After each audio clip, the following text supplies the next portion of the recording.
અમારા નવા વિડીયોમાં તમારું સ્વાગત છે। તો આજે હું બનાવીશ બટેટા ભૂંગળા। જો કેવી રીતે બટેટા ભૂંગળા બનાવી તમે જોજો।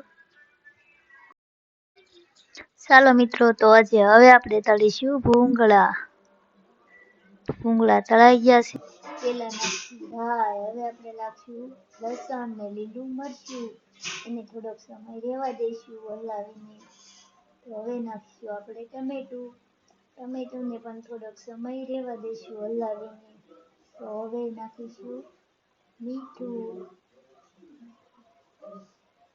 હળદર, ધાણા જીરું પાવડર, લાલ મરચું। હવે નાખીશું બટેટા,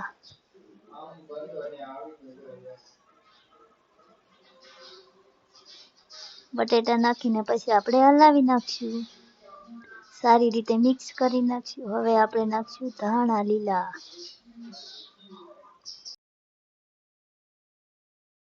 આપણા બટેટા ભૂંગળા હવે તૈયાર થઈ ગયા છે। તો મારા વિડીયોને લાઈક ને ફોલો કરતા